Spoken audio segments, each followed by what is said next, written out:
بسم اللہ الرحمن الرحیم۔ السلام علیکم۔ عورت کے 3 ایسے کام ہیں جو مرتے وقت عورت کا چہرہ روشن کر دیتے۔ حضرت محمد صلی اللہ علیہ وسلم نے فرمایا، یہ 3 کام کرنے والی عورت جب اس دنیا سے رخصت ہوتی ہے تو مرنے سے پہلے اس کا چہرہ 14ویں کے چاند کی طرح روشن ہو جاتا ہے۔ اللہ تعالیٰ اس عورت کے 3 کام مرتے وقت اس کا چہرہ روشن کر دیتے ہیں۔ جو عورت اپنی زندگی میں یہ 3 کام کر لیتی ہے تو مرنے کے بعد اس کا چہرہ روشن ہو جاتا ہے، اور مرتے وقت کسی بھی مرد یا عورت کا چہرہ روشن ہو جانا، اس پر نور آ جانا، اس بات کی علامت ہے کہ اللہ نے اسے بخش دیا ہے۔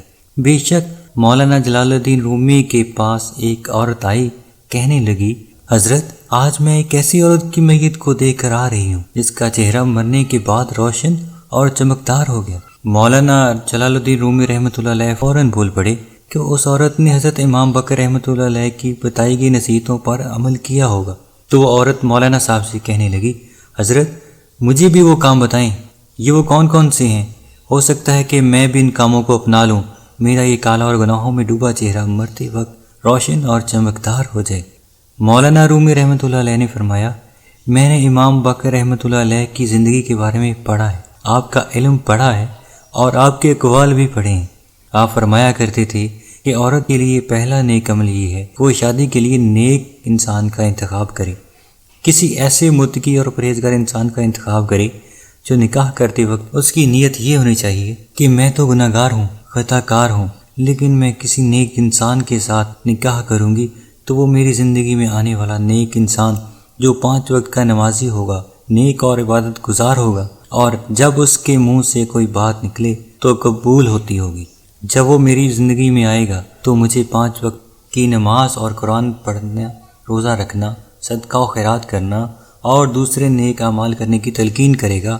تو جب میں اس کے نیک کاموں کی تلقین پر عمل کروں گی، ایک تو مجھے اپنے شوہر کی بات ماننے کا ثواب ملے گا جو کہ عورت کو ملتا ہے جب وہ اپنے شوہر کے حکم کی بجاوری کرتی ہے، دوسرا جب میں 5 وقت کی نماز ادا کرنے کے لیے وضو کروں گی تو یہ وضو میرے چہرے کو اس دنیا میں اور آخرت میں بھی روشن کر دے گا۔ ناظرین کرام، قیامت کا ہولناک دن ہوگا، ہر مرد عورت پریشان ہوگا، نفسا نفسی کا عالم ہوگا، لوگوں کے چہروں پر کرب اور تکلیف کے باعث ہوائیاں اڑ رہی ہوں گی، تو اسی میں ایک عورت ایسی بھی ہوگی جس کا چہرہ 14ویں کے چاند کی طرح چمک رہا ہوگا۔ دوسری عورتیں جب اس کا چمکتا روشن چہرہ دیکھیں گی تو حیران رہ جائیں گی۔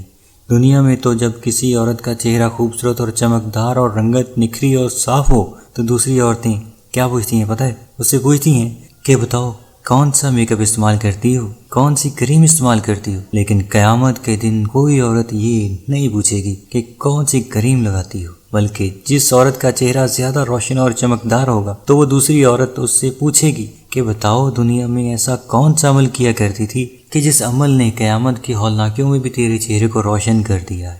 تو پھر وہ عورت کہے گی کہ میں دنیا میں یہ عمل کرتی تھی۔ نمبر 1 فرمایا گیا، شادی کے لیے نیک اور متقی شخص کا انتخاب کرنے والی عورت جب نیک اور متقی شخص کی زندگی میں آ جاتی ہے تو یہ اس کی زندگی میں ڈل جاتی، نمازی بن جاتی، قرآن پڑھتی ہے، حق بولتی ہے، سچ بولتی ہے، اچھے اخلاق اپناتی ہے، محلے کی عورتوں کے ساتھ اچھے اخلاق کے ساتھ پیش آتی ہے، اپنے گھر کے بڑوں کا ادب کرتی ہے، چھوٹوں پر شفقت اور مہربانی کرتی ہے، بد لحاظی، بدتمیزی اور بد اخلاقی سے بچتی ہے، تو مرتے وقت روح بعد میں نکلتی ہے، اللہ تعالیٰ جنت کا ٹکٹ پہلے دے دیتا ہے اور اس کا چہرہ روشن کر دیتا ہے۔ سبحان اللہ۔ محترم ناظرین، کچھ بدبخت لوگ ایسے بھی ہیں جو عورت کی زندگی میں داخل ہوتے ہیں تو اس کی زندگی کو اجیرن بنا دیتے ہیں، دنیا میں بھی اس کی زندگی کو جہنم بنا دیتے ہیں اور آخرت بھی تباہ و برباد کر دیتے ہیں۔ تو حضرت امام باقر رحمۃ اللہ علیہ نے فرمایا کہ دوسرا عمل جس سے عورت کا چہرہ مرتے وقت روشن ہو جاتا ہے وہ ہے پردہ۔ فرمایا پردے میں رہنے والی عورت کا چہرہ بھی مرتے وقت ایسا چمکتا ہے جیسے 14ویں کا چاند چمک رہا ہو، اور نہایت ہی خوبصورت ہو جاتا ہے۔ جو عورت پردے میں رہتی اور غیر محرم مردوں کے سامنے جانا گوارا نہیں کرتی، اس کے حوالے سے ایک واقعہ ملاحظہ فرمائیے۔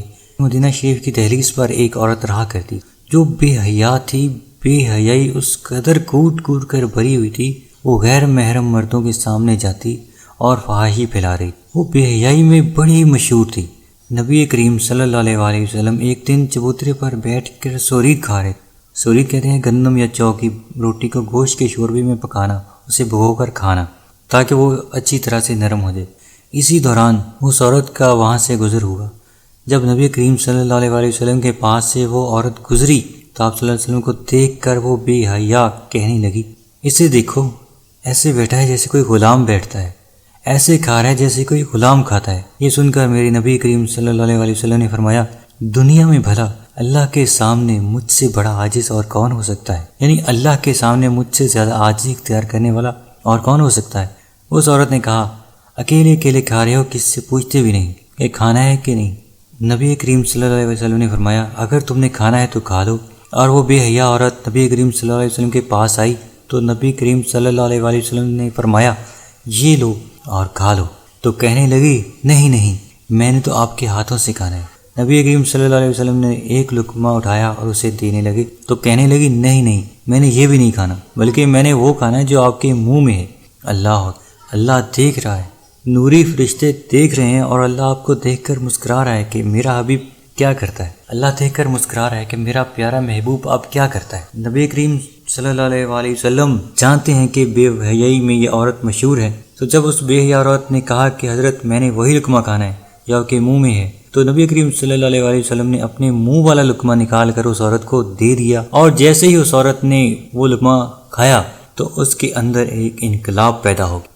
نبی کریم صلی اللہ علیہ وسلم کے منہ سے نکلا ہوا لقمہ جو کھایا تو اس نے ساری زندگی اس عورت نے کسی مرد کو اپنا چہرہ نہیں دکھایا۔ کہتے ہیں کہ پھر اس نے کبھی کسی کو اپنا چہرہ نہیں دکھایا، اور جہاں بھی جاتی پردہ کر کے جاتی۔ پھر ایک دن نبی کریم صلی اللہ علیہ وسلم کے قریب سے گزری تو اس کی نظریں نیچے ہیں۔ آپ صلی اللہ علیہ وسلم نے پہچانا کہ یہ تو وہی عورت ہے، تو آپ صلی اللہ علیہ وسلم نے دعا فرمائی، اے پردے میں چھپی عورت، اللہ تعالیٰ تیرا پردے میں چھپا چہرہ روشن کر دے۔ جب وہ مر رہی تھی، رات کا وقت تھا، جب وہ مر رہی تھی ایسے لگ رہا تھا جیسے 14ویں کے چاند نے پورے علاقے کو روشن کیا ہوا ہو۔ جب گھر کے اندر پورے کمرے کو اس با پردہ عورت کے پردے کے اندر چھپے چہرے نے روشن کر رکھا تھا۔ پھر فرمایا گیا، تیسرا کام، بسم اللہ پڑھ کر عمل، یعنی جو عورت ہر کام شروع کرنے سے پہلے بسم اللہ الرحمن الرحیم کہتی ہے، کے متعلق ایک عورت کا واقعہ قابل ذکر ہے کہ وہ باتوں میں ہر بات میں بسم اللہ بہت زیادہ پڑھا کرتی تھی۔ جب کوئی بھی کام شروع کرتے وقت اور اختتام پر بسم اللہ ضرور پڑھا کرتے۔ اس کا شوہر بڑا ہی منافق انسان، اس عورت کا یہ عمل اس کے شوہر کو بڑا ہی ناگوار گزرتا۔ اب شوہر نے اپنی بیوی کو شرمندہ کرنے اور بے عزت کرنے کی غرض سے اسے ایک تھیلی دی اور کہا کہ اسے سنبھال کر رکھ دو۔ اب اس بیوی نے بسم اللہ پڑھ کر اپنے شوہر سے وہ تھیلی لی اور بسم اللہ پڑھ کر ایک محفوظ مقام پر رکھ دی۔ ایک دن بیوی کی غیر موجودگی میں اس شوہر نے وہ تھیلی اٹھائی اور گھر کے اندر ایک کنویں میں ڈال دی۔ جب بیوی واپس آئی تو کہنے لگا، وہ میری تھیلی جو میں نے تمہیں دی تھی مجھے لا کر دو۔ اس کی سوچ یہ تھی کہ جب اس کو تھیلی نہیں ملے گی تو میں اسے ڈانٹوں گا اور بھرپور غصہ اس پر نکالوں گا، اسے خوب شرمندہ کروں گا اور ذلیل کروں گا، اور کہوں گا کہ تیری بسم اللہ ہی سب کچھ کروا رہی ہے۔ بسم اللہ پڑھ کر تھیلی رکھی تھی تو غائب ہو گئی۔ وہ عورت بسم اللہ پڑھتے ہوئے اندر گئی اور بسم اللہ پڑھتے پڑھتے اپنا ہاتھ تھیلی والی جگہ کی جانب بڑھایا۔ اللہ عز و جل نے فرشتے کو حکم دیا کہ جاؤ، اسلام کی مقدس شہزادی کا ہاتھ وہاں پہنچنے سے پہلے تھیلی لا کر وہاں رکھ دو۔ بسم اللہ پڑھتے پڑھتے اس خاتون نے وہاں سے تھیلی اٹھائی اور بسم اللہ پڑھتے ہی وہ تھیلی لا کر اپنے خاوند کو دی۔ جب اس کے شوہر نے اپنی تھیلی اس خاتون کے ہاتھ میں دیکھی تو ایک دم سے اس کے منہ سے چیخ نکل گئی اور دونوں ہاتھوں سے اللہ کے سامنے چھوڑ کر توبہ اور استغفار کرنے لگا اور کہنے لگا، اے میرے رب، میں تو بسم اللہ کی برکت کو سمجھا ہی آج ہوں، اس کی طاقت کیا ہے وہ آج ہی سمجھا ہوں۔ محترم ناظرین، بسم اللہ پڑھنے والی خاتون کا چہرہ بھی مرتے وقت روشن ہو جائے گا، کیونکہ یہ وہ عمل کر رہی ہے جو اللہ اور اس کے نبی صلی اللہ علیہ وسلم کو بہت زیادہ پسند ہے۔ اس میں برکت ہی برکت۔ اگر آپ کو ہماری تحریر پسند آئی تو آپ سے گزارش ہے کہ ویڈیو کو لائک اور چینل کو سبسکرائب کر دیجیے گا، تاکہ آپ کے پاس ہماری دوبارہ جب بھی ویڈیو اپلوڈ ہو تو آپ کو موصول ہوتی رہے۔ جزاک اللہ۔